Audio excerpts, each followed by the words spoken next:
Hello, and welcome to another episode of Kaleidoscope. Today, we're taking a very long trip across country and up north all the way to Alaska. Now, I'm really disappointed because I thought we were going to actually take a field trip to Alaska, but I was told that wasn't possible. But it's so wonderful to have you.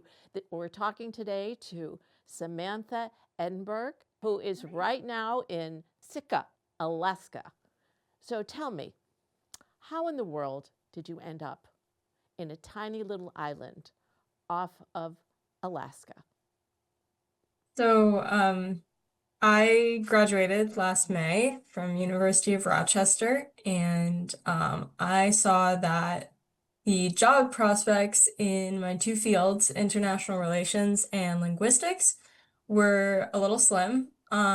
So I decided to just kind of look into weird jobs that I normally wouldn't do in places that I wouldn't normally live.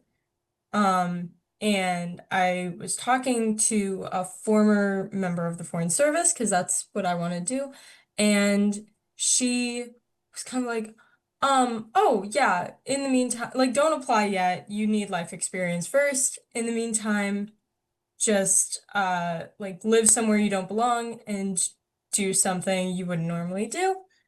And like that was her advice. And her first example of something I could do was, oh, you could work on a fishing vessel in Alaska.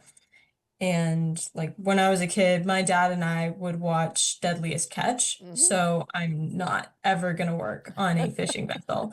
But I immediately was like, oh, I could live in Alaska.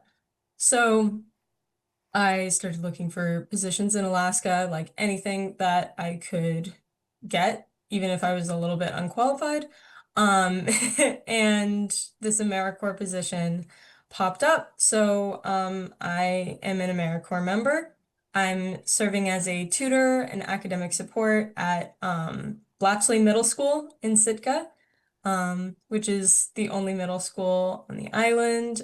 So sixth to eighth grade, and I'm loving it. I like it so far. Well, you're not a stranger to adventures. No. So tell us a little about your background, because you don't just decide, where do I want to go now? Oh, I think I'll go to Alaska. There were some other little adventures you had ahead of time getting you prepared. So you want to tell the Yeah. audience a little bit about where you've been? I mean, I grew up in Connecticut.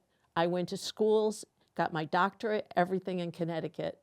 And 10 years ago, we took this big risk of leaving Connecticut because all of our children had moved to Massachusetts, married, and had Mhm. houses to come to Massachusetts. And I was a little freaked out because I was in a different place. Tell us where you went. Yeah, so during my time at University of Rochester, I was actually required to study abroad for the international relations major.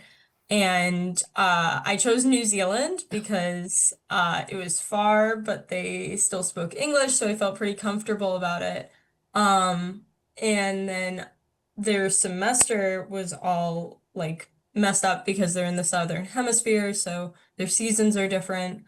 So I came back mid to late June, and like I started back at school. The next semester would start in like the middle of August. So I couldn't get a job. No one would hire me for like 6 weeks. And I decided to do a cross-country road trip. And I lived in my 2009 Toyota Camry for 6 weeks, and I visited 13 national parks that summer. And And this is in like, the United States, not in New Zealand. yep. Yeah, Yeah, okay. yeah, this is in the US. In New Zealand, I did do a lot of road tripping and like traveling all over. Shout out to bargain car rentals. Only place affordable enough as a 20-year-old at the time to rent a car on my own. Um, and yeah, so like when I came back, I was like, I've got nothing better to do. I'm gonna travel. And so I visited all these national parks, and I saw different states and fun little things on the sides of the roads along the way, and all these different stops that like no one would have thought of. Um, and then I come back, I go back to school in the fall. I do my semester and I start kind of incorporating like the idea that I should be going somewhere like every so often. So throughout the semester I'm doing like weekend adventures where I like go hiking or go to the Adirondacks, um, all these different things. And then I get my job with AmeriCorps in January, like about a year ago. And in April, the Sitka AmeriCorps members that were here at the time were dismissed all of a sudden because of what the Trump administration was doing with Doge. And it was very unclear about whether I would have a job. I was supposed to start August 1st, so I was supposed to move here like late July. So I wasn't planning on getting a summer job at all. Um, and then we did not find out whether we had to be here or not until I want to say late May or early June. Ooh. And they had pushed it back a month. So they were like, yes, we still need you, but you won't get here until mid to late August instead of mid to late July. So again, I couldn't get a summer job at that point, and I had 5 weeks to spare. So I went on another road trip, and did the Pacific Northwest, Washington, Oregon, and Northern California. In the previous road trip, I was doing a lot of like just the West. So I covered like the Dakotas and like parts of Colorado. Um, a lot of Utah, Wyoming, and Montana. And you did this alone. Mostly, but not fully. Like I was driving like pretty much on my own, like to each place. But like on my first one, my mom flew out and we did like three national parks together. We Wow. did like Southern Colorado, and then Southern Utah, like Zion and Bryce Yeah. Canyon and Capitol Reef. Um, And then, so she was with me for like 10 days. And then one of my best friends flew out and we did Glacier National Park together. Hmm. So she was with me for 5 days. And in both directions, I have family in Chicago, so I got to visit them in both directions, which was really nice. And a free place to stay, which was even better. Um, and like same thing for like the second road trip. 2 weeks of which I was with my friend Angelica, who loves to travel with me, and I'll just like fly her out and we'll like do travel together. So like I wasn't really fully alone. Like a lot Hmm. of it was like meeting people I knew along the way, Good. or like, you know, having people come join me for parts of it. That is amazing. Yeah. Um, when you were choosing where the AmeriCorps was sending people, had you any idea that you would be going to Alaska? Was there a list that they said, oh, here's a choice, or it was, you're going to Alaska? Um, Some of the AmeriCorps positions are like as part of the sub programs like Vista or the NCCC. Those ones will have like multiple locations listed, but my specific program, I was specifically applying to Sitka, Alaska, like the location, and then I would either get assigned a specific site within that town or I could choose to a certain extent, like to apply to a specific service site. So I knew that I was applying to Sitka, Alaska. It's like it's one of the like state city versions Hmm. of AmeriCorps. And Sitka is an island, Yes. and you can only get there, as I read, only get there by plane or boat. Yes, that is correct. Yeah. So that's a little isolating. How I did some research on the population. Now, you come from Westborough, you graduated from Westborough High School. Hmm. Westborough isn't a teeming metropolis that you're trying to get away from. And like you grew up in New York and you want to go to some really small, intimate, rural kind of place. Hmm. Westborough, you can only get here by Route 9 or whatever other little highways. I mean, it's Yeah. not by boat or plane, but it's Yeah. still, small and diverse in some ways. But, Mhm. what was the lure of just being out of your comfort zone? Yeah, so the goal was to do something I would never normally do. But population-wise it's kind of the same size as my university. Hmm. Like my school was about 6,000 undergrad and 5,000 graduate. Hmm. And in the summer here, it is like 10 or 11,000. And then in the winter, it's a little bit smaller. So when I was looking into it, I was kind of like, oh, like it'll be like, I don't know everyone, but I'll probably know someone who knows someone, Hmm. Yeah. like it's that kind of town. And I kind of like that. I like the idea of being recognized and being seen and like early on when I got here, the local newspaper, the I think it's the Daily Sentinel. Yeah, I think it's the Daily Sitka Sentinel. Um, they were doing profiles on each of the AmeriCorps Oh. members, and when they did mine, all of the teachers at my school were like, "Oh my God, you were in the paper this morning!" Like everyone reads the paper. And so like the act of being like recognized. And sometimes I'll walk around town and people will be like, "Oh my God, you're one of the AmeriCorps members." Like it's it makes me You're a feel like celebrity. very seen. Yeah, well, not a celebrity because that's not an uncommon thing here. Oh. Like I'll walk around and be like, "Oh my God, you run this business. Hmm. Oh, you run that soap business, don't you? Like I've seen your booth at art markets." Hmm. And I think that like recognition in community is more important to me than I realized.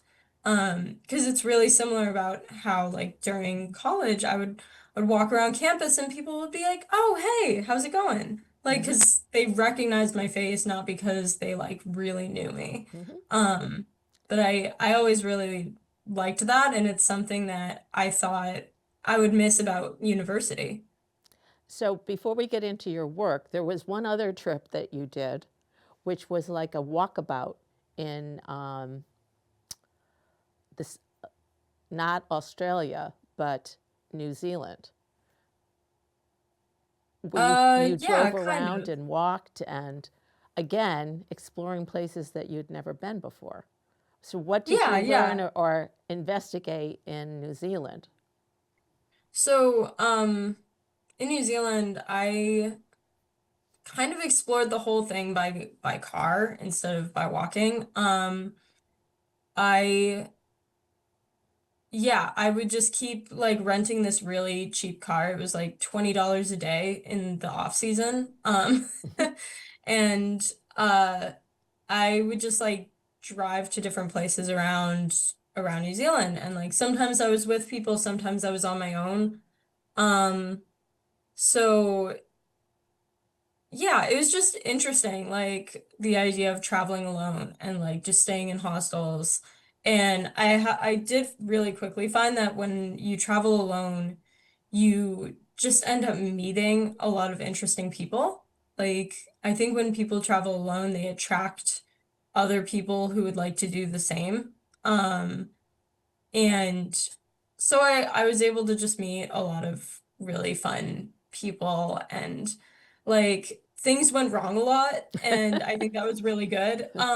Same with my first road trip in the US, like things just went wrong. Like everything was going wrong. And like at some point in New Zealand, I was traveling with four of my friends, and we broke down on the side of a mountain, in this rental car, and all of everything was in my name because I'm like an avid planner. Um, And so I was just calling the rental company and the roadside service company and the hostel that we were gonna stay at, trying to figure out how to get off this mountain. It was like 5.5 hours into a 6 hour drive. That's when we broke down. And like the guy that ended up driving us to our hostel, we found on a dating app. Because the tow truck could get the car but couldn't drive all five of us to our hostel. Um, so we had to be a little bit resourceful, a little bit creative, and very trusting. Hmm. Um, and I think there was a lot of good use of intuition there. Yes. Because at some point early on in that day, when we had first broken down, this guy in a minivan showed up and tried to sell us his minivan immediately. And all that was in the back of this minivan was a mattress and a boat motor. And like all of us clearly instantly like did not trust this guy. Bad Um, vibes. Well, yeah, if you're so going to go into international relations, you're gaining all of this intuitive experience of how to yeah, read people, how to yeah. feel and trust your gut that, oh, this Mhm. doesn't feel right, then it isn't right, and just to not do that. But it was very inventive to call someone on a dating app to Yeah, find a I car, thought that a was, ride. yeah, so what's funny is like I tell that story during job interviews. And I told that story during my interview for the AmeriCorps position to like the principal and the vice principal of the middle school and my program coordinator. And since getting to Sitka, they've been like, "Do you know how often I talk about that story? Like, that's crazy that you did that." Um, but like the fact is like that was a really resourceful thing to do. Like you kind of have to like think on your feet because if I've learned anything from traveling, it's I plan and the universe laughs. Like Yeah. it's not gonna go to plan. Like nothing ever really goes to plan. Like you have to be okay with changing it Hmm. and figuring out something else to do. And you have to know how to use your instinct in those moments because if you change the plan and you're trusting someone that shouldn't be trusted, or if you're in a dangerous place, you could end up really hurt. But Yes. Now um, let's, and I'm so not envious because I don't have that kind of um, wanderlust to go out by myself. If I travel, Mhm. my husband and I travel on travel trips with educational trips so that you learn a lot and you go to classes and you learn where you are. But I'm not an adventurous person in the world. But I am adventurous in how you are applying your knowledge from here and your life here in Westborough to how you're interacting with these young children and young preteens who have a different culture, they may be from different places. How is that helping you, or what are you learning from the kids in the school? And what ages are you working with? so all of the students that I work with are between the ages of like I'd say 11 and 14. Mm-hmm. Um, and I'm definitely the youngest person who works at the school besides maybe one of the paras. Um, and I think that's a huge advantage because I still remember what middle school was like for me. Mm-hmm. I still remember that it was rough. Like, I didn't want to do my math homework. I would much rather hang out with my friends after school, you know? And mo maybe most importantly, I remember being bad at math. And math is the subject that a lot of them happen to need help in. And so when things are really dire, like when things are getting frustrating and a little bit rough, like they're really not understanding the material, I can say to them, "Hey, it's all right. I know how this feels. I really struggled with this material when I was your age." And it kind of creates a bit of a deeper understanding that like we're both in this together. Like, Hmm. they're not alone.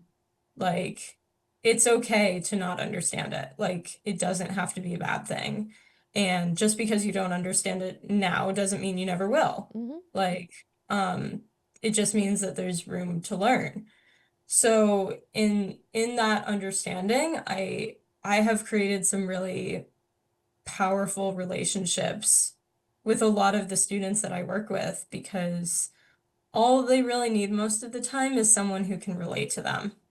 Um, and I've found that as soon as I say that, they lock in. They're like, okay, I'm taking a deep breath and we're trying again.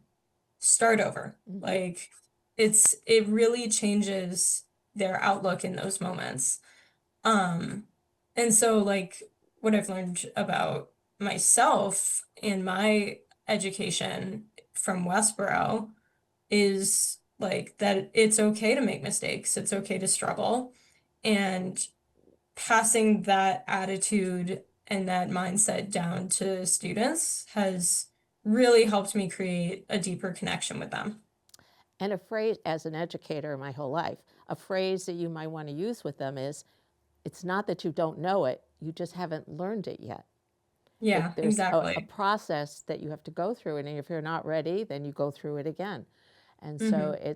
it's a wonderful moment when you see them light up and go, "Oh, I got it," Yeah. and you've helped them in that way. Hmm. Did you do any tutoring in when you were around in town? Did you work with kids or that got you interested? I mean, some people wouldn't want to step foot in a middle school, having had their Yeah. own memories of middle school. They said, "No, I'll go anywhere, but just don't send me to middle school." How did you feel about your population that you're going to be working with, and what was the demographics of the students? What is Um, the yeah, number of? so back in Westborough, I in during high school I was part of the this club. I don't know if it's still at the high school, but it was called the Homework Helpers Club. Mhm. And all the high schoolers, well, not all the high schoolers who volunteered to do this and like were part of this club, maybe once or twice a week would go to the middle school and be in the library. And if any of the middle schoolers need help, like we were there. Mhm. Um, and admittedly, I did not do a ton of tutoring. Like at that point, my specialty was like English and history and maybe Spanish. And a lot of kids just needed help in math. So I didn't do like a ton of it, but I was there. And I like became friends with a few of them at the time. So like I had some very minute experience with tutoring and specifically tutoring middle schoolers. Um, so that was kind of why I was like, if they put me in middle school, like it's fine. Mhm. Like it'll be okay. Yeah. And I think so I didn't choose my service site. It was sort of assigned to me, which was like totally fine. I kind of told them to. They were like, "Do you have a preference about where you're placed?" And I said, "Nope, surprise me. Like I'm open to anything, wherever you think I belong," Mhm. basically, was Good. my response. I was like, "Put me where you think I will be most helpful, because I don't know. Like I I know what I know and I know what I don't know, and like Good. I'm aware that I don't know this community that well. So wherever you want to place me, I will be happy with." And they put me in the middle school probably because that was part of my experiences. Um, and of course, I was like totally nervous because like middle schoolers can be really mean. But I found that they're really funny. Like they're like their sense of humor is hilarious.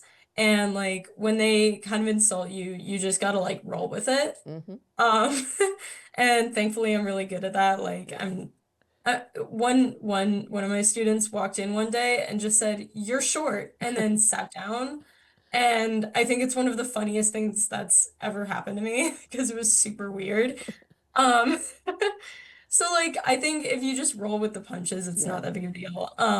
The school is, I think, maybe the biggest school in the district. It's 215, maybe 214 students. between 6th and 8th grade. Um, a lot of the kids are, all of the kids are white, but a lot of them are also Tlingit, which is the native tribe in Sitka. And then there's a few other Native Alaskan tribes represented. Like, I think there's a couple kids from the Yupik tribe, Mm-hmm. which is from a little bit further north, in Alaska, because we're right at the southeast end. Um, but yeah, So have you and had a then there's chance to integrate yourself into some of the ethnic cultural pieces that might help you in learning about foreign affairs and um, like going to tribal festivals or rituals? Admittedly, there aren't a lot of public events at this point, but I have like witnessed a lot of dancing. Mm-hmm. And my students in particular, a lot of them are like on the Sitka tribe dance team, like Mm-hmm. um the Nakahiri dancers is what they're called. And they sometimes are practicing in school, like just like Yeah. while they're doing something else. And so that's kind of cool to watch because they really care about it and they really love it. Mm-hmm. Um, some of my other students play instruments and they will do like cultural pieces from their heritage, which is really cool. Mm-hmm. Like in the band class, like that will be part of their band curriculum, and I think that's really special. Um, I personally haven't like engaged with it a lot because I don't want to force myself into Mm-hmm. that. Um, and I've also recognized that the Sitka Tribe of Alaska, that's like what the organization around the tribe is called. They are very community oriented. And so I kind of see that like very collectivist nature about the tribe specifically and how that extends to the town as a whole. I've seen the tribe do really amazing things for people. Like the biggest example is when SNAP, the Supplemental Nutritional Assistance program, when that was cut by the government during the shutdown and people weren't receiving food assistance benefits, the Sitka Tribe of Alaska hosted a food drive where they filled an entire public transportation bus with canned and preservable goods. Like it was anything from paper towels and tissues and toilet paper to like canned beans and corn, green beans, soup, um, ramen, mac and cheese, like all of these long-term preservable items. And then they kept it in their office, and people who were supposed to receive their SNAP benefits that month and did not could just go in and take as much as they needed. That's wonderful. And that Like, mimics here with the food pantries and the donations to that. Now, I yeah, want you it to was, think about yourself for a minute here. Are you keeping a journal? This is coming from a um, person who teaches writing, you know. Are you yeah. keeping a journal so that you can record this and start working on a piece that will go on as you go into your adulthood? Because memories tend to get murky when you go from one place to another. And this is the time to record it and to just, even that whole piece about finding the gentleman on a dating app to help you out is something worthy of writing about. And this is something that is your experience through your eyes that no one else can tell. And Hmm. so I want you to think about it because back here in Westborough, I have a whole group of writers that I work with, and we did our first piece called The Monarch. The monarch is the bravest of the butterflies. And I said, spread your wings and come and tell your story in front of an audience. And they did. And they thought it was so amazing that they could actually do it. And so I want you to kind of think about keeping it Yeah. if you can. Now, what do you think you've learned for your future as a person? Do you still want to go into foreign affairs? And what in foreign affairs were you wanting to be? Like a delegate or ambassador or somebody working in an embassy? I would love to go into diplomacy. So like ambassador would definitely be like a pretty great job for me, I think. That would be a lot of fun. But realistically, I just want to do something that will help a community. And I'm not sure what my role will be there. Like as long as I'm helping, I'm happy though. Now, I that think is a that beautiful title for your book. yeah.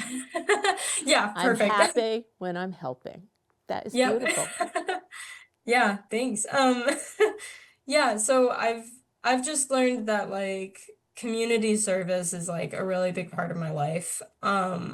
And uh like even though it doesn't pay very well, like it's something I've really gotten good at and am passionate about. Like I love the idea of integrating myself into a variety of places Hmm. and sort of becoming friends with wherever I Yeah. am. Now, you must have learned that from your family Yeah, because you a just little don't bit. all of a sudden say, I'm going to help people. So, how did your parents influence you in your character of wanting to be happy when you're helping? Yeah, both of my parents are very publicly giving people. Like my mom, she has done a lot of community work in Westborough, Hmm. for I want to say 10 years, maybe 11. She was on the Westborough Education Foundation, Hmm. and she was the treasurer for a really long time. And that was not an easy job, and I know she really loved it. Um, and she was also on the school committee for I think 6 years. And that was during COVID. Mm. And I really saw like how far volunteerism can truly go. Like Hmm. that was a really intense position and she did it really well and she cared about the schools in Westborough more than pretty much anyone I know besides maybe some of my teachers. Um, yeah, she just did a lot of community work. And then my dad is still like a little bit obsessed with doing community work in Westborough. He was on the Board of Selectmen for a while, I think also maybe 6 years, Hmm. I think, 2 terms. Yeah. And he got really passionate about affordable housing. And if you walk up to him and ask him about affordable housing, he will talk your ear off about it because he still wants to be involved with it. He's still doing a lot of good work for the housing authority. Like he is so passionate about that part of community. And so like my mom being a former educator and involved in school systems, plus my dad being really interested in affordable housing and the economic side of community service. Like I feel like I got like kind of a wide scope Right. when I was pretty like when I was really like informable, I guess, Hmm. like taking that in like during middle and high school was like when they were part of all that Yeah. for a lot of it. So, you can always tell those who are happy when they help that Hmm. it's handed down from one generation to the next. So you have a big um, task to fill if and when you have a family because you're going to try to instill them in that same kind of giving back to the community. What is your, and we'll be wrapping up shortly, but what is your plan for when this AmeriCorps position ends? Are you going to come back to the States, do graduate work, or get in your rented car and drive somewhere else? Um, I have no idea. do not have a next step planned, and I'm really excited about that because it means I could do anything. Um, but I think my goal is to stay in Alaska at least in like through the summer, like maybe do a tourism or trail works based job. I think that would be really good for me because then I'd be outside. Hmm. The goal is to just be outside during the summer in Alaska. And then next year, maybe I'll do like a fall road trip down the East Coast or something. I know my dad wants to do that with me, which would be really cool. Um, and yeah, after that, I'm kind of debating between Peace Corps or another AmeriCorps program. If AmeriCorps still exists in Sitka, I'd consider doing it again. I really do love it here. It's really hard to think about like moving away from it a little bit, which I haven't felt about many places because I love to go as many places as Hmm. possible. Oh, are So those roots you're putting down? almost like I'm getting pretty close. I even like I bought a car here for $800, like basically just to get around, and like now I have like they call it a Sitka beater. It's just a beat up car from Sitka, which has a bunch of rust and like all of these issues, but still gets me from point A to point B.